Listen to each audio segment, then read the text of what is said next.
The rain had begun softly, almost shyly, as if the clouds knew the world beneath them was already heavy with emotion.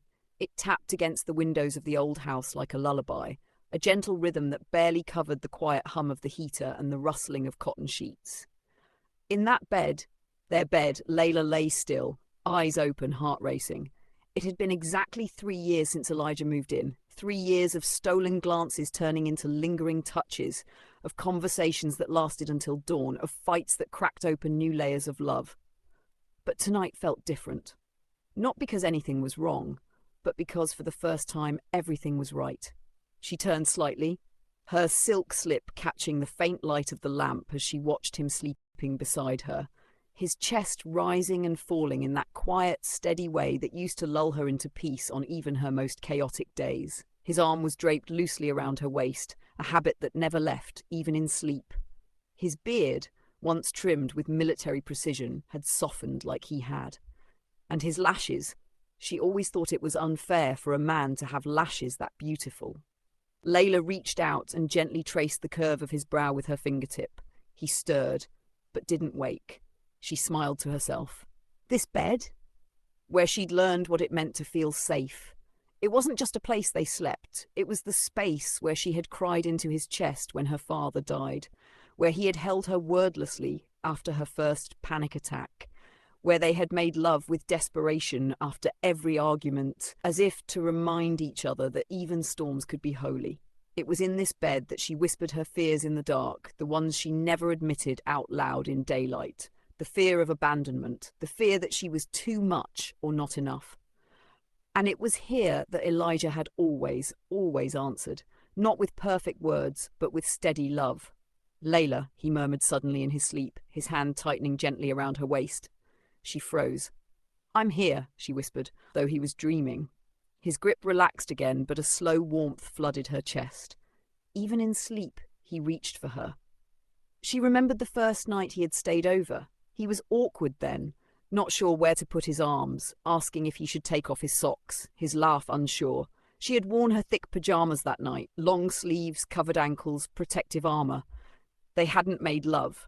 They had just held each other, their bodies uncertain, but their hearts already reaching. She had fallen asleep with her cheek on his shoulder and woken to find him watching her with that look. The one that never changed. She had asked him then, "What?" He had said, "Nothing, just, I think I could love you for a very long time," and he had, longer than she'd thought anyone would stay. This night, it felt like a turning point. Earlier, he had taken her hand at dinner, something simple, spaghetti and red wine, and asked her a question she hadn't expected. "Do you feel like this is home to you?" She had paused, taken a breath, and then nodded. "More than any other place I've lived." He had smiled, that small, slow smile that always melted her walls. "Me too." Then silence. The kind that's not awkward, but sacred. Now, in the dimness, the world outside forgotten, she knew why he'd asked.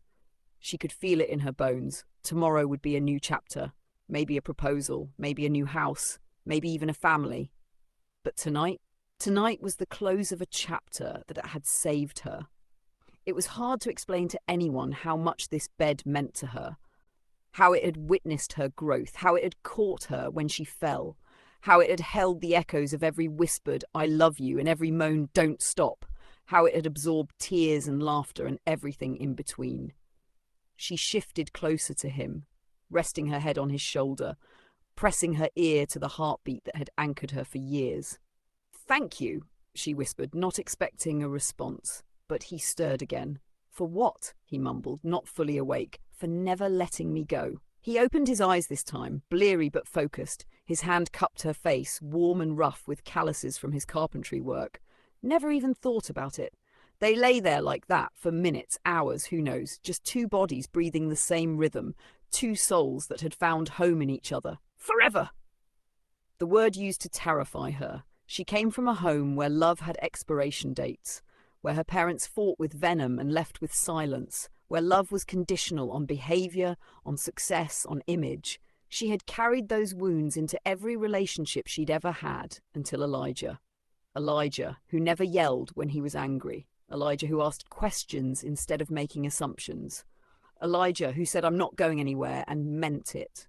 She remembered the time she had shut down for days after an argument, hiding behind a wall of cold. He hadn't pushed, he had just made her tea every morning and kissed her forehead every night until she came back. When she apologized, broken and ashamed, he had cupped her face and said, "You don't have to come back perfect, just come back." She had cried then, ugly, soul-emptying sobs, and he held her like she was made of porcelain, like loving her wasn't a duty but a joy. That was the moment she knew he was her forever, and tonight she felt ready to give that back. "Elijah?" she whispered into the quiet. "Hmm?" He opened his eyes again, this time more awake. "If I asked you something important, would you be honest with me?" He turned fully now, facing her, the sheet falling from his shoulder. His gaze was soft, curious. Always.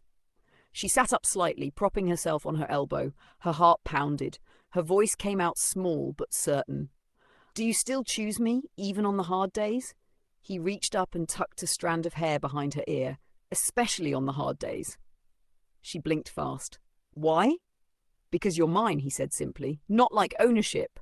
Like how the stars belong to the night, how the ocean belongs to the moon. You're part of the fabric of me now, Layla. There's no version of my life that makes sense without you in it." Tears welled up in her eyes. "You always say the perfect thing."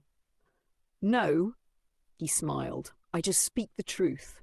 She lowered her head onto his chest again, letting the tears fall quietly. They stayed like that a while longer. The rain outside grew steadier, more confident, almost celebratory. The thunder rumbled like a soft drum, and the warmth of their shared body heat melted the edges of every fear. "Do you remember the first night I stayed over?" he asked suddenly. She laughed. "Of course, you asked me if you should take off your socks," he chuckled. "I was nervous. I knew then." "Knew what?" "That I was already in too deep, that if I stayed that night, I'd never want to leave." She smiled against his chest. "And here we are. Here we are." She reached under the pillow and pulled out a tiny box. His eyes widened. "I was going to wait until morning," she said, "but something about this night feels sacred." He sat up slowly, his brow furrowed in surprise. She opened the box. Inside was a simple silver ring. "Will you marry me, Elijah Hart?" His breath caught. "You're proposing to me?" "I am." He took the ring with shaking fingers. "You have no idea how long I've waited for this." "I think I do," she said, eyes glistening. He slid the ring onto his own finger, then leaned in and kissed her. Not rushed, not frantic, just pure, steady love. "I say yes," he whispered. "To you, to this bed, to this night, to our forever." They lay back down, limbs entwined, a little closer now, a little surer. Nothing about the room had changed, but everything inside it had. And as the storm danced outside their window and the night wrapped around them like a vow, Layla finally closed her eyes. Not because she was tired, but because for the first time in her life, she didn't need to keep watch. She was home, in this bed, on this night, with this forever.